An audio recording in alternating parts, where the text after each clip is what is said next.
नमस्कार। Arabs kitchen में आप सबका स्वागत है। हम सब लोग लॉकडाउन की वजह से घर में हैं। बाहर जाके खाना खाने को भी डर लगता है। मुझे कुछ दिनों से रसमलाई खाने की इच्छा हो रही है। मैंने सोचा क्यों ना घर पे ही बना दी जाए। देखना चाहेंगे कैसे? चलो मेरे किचन में। सबसे पहले हम लेंगे 1.5 लीटर टोंड दूध। 1.5 लीटर पानी। दूध को फाड़ने के लिए विनीगर 2 टेबलस्पून और पानी 2 टेबलस्पून मिलाकर रख दीजिए। शक्कर 500 ग्राम। कलर केसर और पीला। 1 चिपटी काफ़ी है। यह है केसर स्ट्रिंग्स। इलायची पाउडर करके रख दी है। काजू, पिस्ता और बादाम 6 ले लीजिए। मैंने इसके छोटे छोटे टुकड़े किए हैं। मैं आपको बताती हूँ कि मैंने ये टुकड़े कैसे किए हैं। इस तरह आप काजू, पिस्ता और बादाम के छोटे छोटे टुकड़े कर रख दीजिए। बर्फ़ की ज़रूरत भी पड़ेगी। बर्फ़ पास में रखा है। अब हम इस बर्तन में 1.5 लीटर दूध गर्म करेंगे। मैंने इंडक्शन स्टव लिया है। आप इसे गैस पर भी गर्म कर सकते हैं। इंडक्शन स्टव के ऑप्शन में आप कोई भी ऑप्शन यूज़ कर सकते हैं। मैंने कुकर वाला ऑप्शन यूज़ किया है। 1.5 लीटर दूध एक उबाल आने तक गर्म कीजिए। बीच बीच में हिलाते रहिए ताकि नीचे दूध जम न जाए।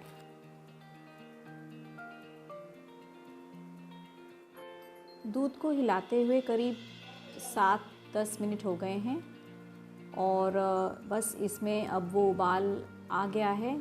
एक उबाल आने पर आप गैस बंद कर सकते हैं। अब आप इसमें थोड़ा थोड़ा करके विनेगर और पानी का मिश्रण इसके दूध के अंदर मिक्स कीजिए। इसमें मिलाते रहिए, थोड़ा थोड़ा करके इसमें मिलाते रहिए। यदि आपके पास विनेगर नहीं है तो आप दूध फाड़ने के लिए नींबू का भी इस्तेमाल कर सकते हैं। इस तरह आप देखिए, जब पूरा विनेगर और पानी का घोल मिला दिया है दूध में, तो दूध फटने लगा है। पानी और दूध अलग अलग होने लगे हैं। इस समय क्योंकि ये छेना बहुत गर्म है, हमें इसे ठंडा करने के लिए इसके अंदर बर्फ़ डालना चाहिए। करीब 8 से 10 पीस बर्फ़ आपको डालने की ज़रूरत पड़ेगी। पानी भी मिला दीजिए ताकि आप इसे ठंडा कर सकें। अब ये ठंडा हो चुका है। इस समय अब हमें इसे छान लेना चाहिए।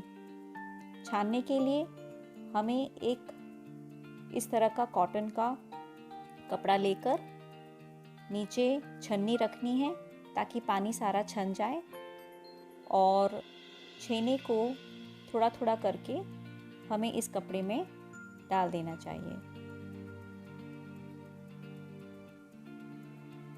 थोड़ा थोड़ा करके सारा छेना इसके अंदर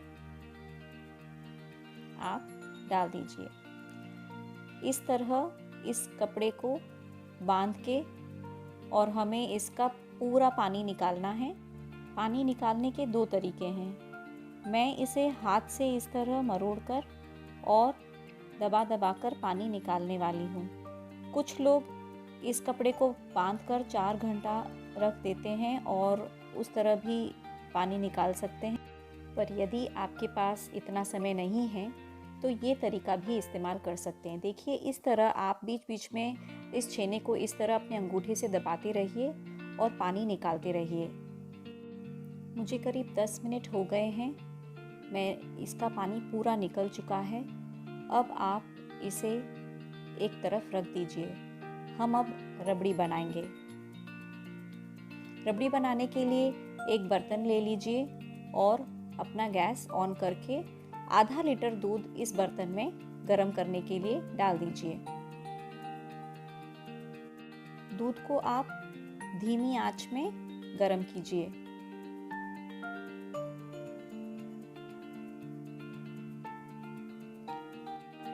चमचे से धीरे धीरे हिलाते रहिए ताकि दूध नीचे से जम न जाए। मुझे दूध गर्म करके करीब 5-7 मिनट हो गए हैं। उसमें एक उबाल आने लगा है।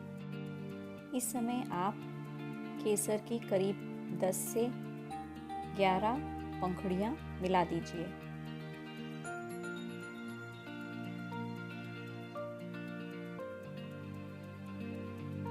पिसी हुई इलायची इस समय इसके अंदर डाल दीजिए।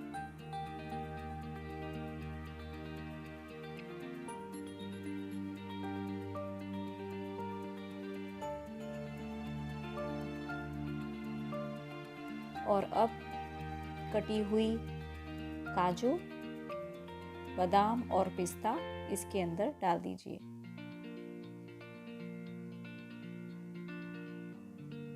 अब हम ये मिलाते रहेंगे। हमें ये ध्यान रखना है कि हमें इस दूध को ज़्यादा गाढ़ा नहीं करना है। इसे रसमलाई के लिए इस्तेमाल करना है, इसलिए इसे हम ज़्यादा गाढ़ा नहीं करेंगे। अब इसके अंदर मैं पीला रंग का कलर इस्तेमाल करूँगी। एक चिपटी काफ़ी है। और ये है केसर का पाउडर। रंग इस्तेमाल कर रही हूँ, ये भी एक चिपटी। अगर आप चाहें तो ये रंग न डालें तो कोई दिक्कत नहीं है, क्योंकि मुझे इसमें हलवाई जैसी दुकान में कैसे बनाते हैं, क्योंकि मुझे वैसा रंग चाहिए, इसीलिए मैंने इसे इसमें मिलाया है। पर अगर आप चाहें तो इसे न मिलाएं। आप देख सकते हैं कि इस रबड़ी का रंग एकदम हलवाई की दुकानों में कैसे मिलती है रबड़ी, वैसी हो गई है। अब यहाँ पे मैं 100 ग्राम शक्कर मिला रही हूँ। दर्शकों से ये दरख्वास्त है कि आप शक्कर में यहाँ पे कमी ना करें, क्योंकि फिर उस रबड़ी का स्वाद उतना अच्छा नहीं होगा। इसलिए 100 ग्राम शक्कर ज़रूर डालिए। 100 ग्राम शक्कर डालने के बाद इसे मिलाते रहिए। रबड़ी को, जैसे मैंने पहले कहा, हम ज़्यादा गाढ़ा नहीं करेंगे, इसे पतला ही रखेंगे। शक्कर डालने के 1-2 मिनट बाद इसे आप बंद कर सकते हैं। देखिए इसमें उबाल आ गया है और अब मैं इसे बंद कर दूंगी। बंद करने के बाद रबड़ी को हम दूसरे बर्तन में डाल देते हैं और इसे एक तरफ रख देते हैं। जो हमने छेना बांध के रखा था ना, अब हम उसके रसगुल्ले बना देते हैं। छेना निकालने के लिए एक थाली ले लीजिए। छेना निकालते समय ये ज़रूर देखिए कि इसमें से सारा पानी निकल चुका होना चाहिए। इस तरह आप छेने को कपड़े में से पूरा निकाल दीजिए। जो बचा कुचा छेना कपड़े में है उसे निकाल के ये कपड़ा साइड में रख दीजिए। अब देखिए मेरा छेना, इसमें मुझे बिल्कुल पानी नहीं लग रहा। ये एकदम सूख गया है और इसमें पानी नहीं है। आपके रसगुल्ले को सॉफ्ट होने के लिए, नरम होने के लिए उसमें पानी नहीं होना चाहिए। इस तरह अपने हाथों से इसे आप तोड़ दीजिए और इसको मतना शुरू कर दीजिए।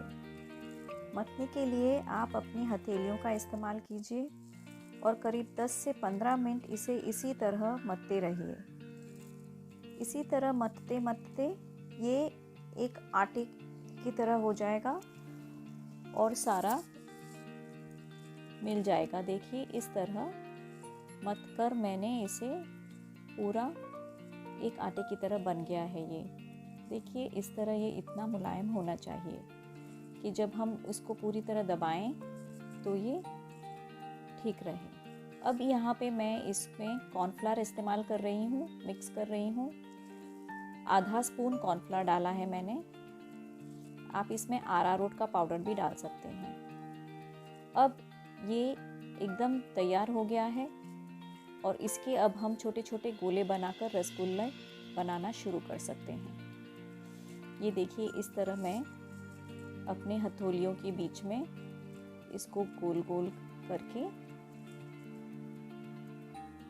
और इस तरह आप दबा दीजिए अपने हाथों के बीच में और सारे रसगुल्ले इस तरह तैयार कर दीजिए।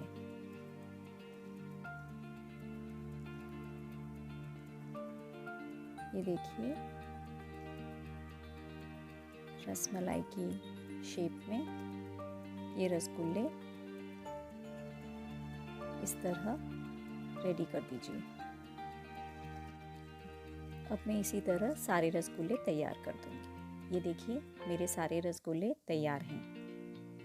देखिए मैं फिर से बता दूं कि अपने दोनों हथौलियों पे आप इस तरह इस रसगुल्लों को प्रेस करते रहेंगे तो ये ऐसे रसगुल्ले तैयार हो जाएंगे। इस तरह मैंने सारे रसगुल्ले बना दिए हैं। अब हम इन्हें चाशनी में गरम करेंगे। चाशनी के लिए मैंने एक बड़ी कढ़ाई ली है और इसमें 1.5 लीटर पानी और 400 ग्राम शक्कर डालकर इंडक्शन पर गरम करने के लिए रख दिया है। अब इस इंडक्शन को मैं शुरू करूंगी और इस पानी को गरम करूंगी। इस पे अच्छा उबाल आना है। इसको पूरे टेम्परेचर में रखिएगा। बहुत पूरा उबाल आने के बाद ही हम रसगुल्लों को अंदर डालेंगे। तब तक हमें इसके उबाल आने का वेट करना पड़ेगा। देखिए यहाँ पे अभी इस चाशनी में इतना उबाल आ गया है कि हम अपने रसगुल्ले इसके अंदर डाल सकते हैं। अब एक एक करके इन रसगुल्लों को आप इस चाशनी में डालते रहिए। इस समय आपने इन रसगुल्लों को छूना नहीं है, छेड़ना नहीं है। एक एक करके आप रसगुल्लों को डाल दीजिए। जो हमने कॉर्नफ्लावर या अरारोट मिलाया था ना, उससे ये रसगुल्ले टूटेंगे नहीं अंदर। अब धीरे धीरे 1 मिनट बाद धीरे धीरे इसे आप उलटते रहिए। इस समय हमें बहुत धीरे से इन सब रसगुल्लों को उलटते रहना चाहिए। 10-15 मिनट तक ये रसगुल्ले इस चाशनी में उबलने चाहिए। और जब आप देखेंगे कि ये थोड़े फूलने लगेंगे और इसका रंग बदल जाएगा, तब हम इन रसगुल्लों को चाशनी में से निकाल देंगे। अब मुझे लग रहा है, देखिए कि ये इतनी उबाल में करीब 10-15 मिनट तक गर्म हो रहे हैं और अब मैं इन्हें छू के देख रही हूँ तो ये काफ़ी नरम हो गए हैं। अब समय आ गया है कि हम इसे निकाल दें।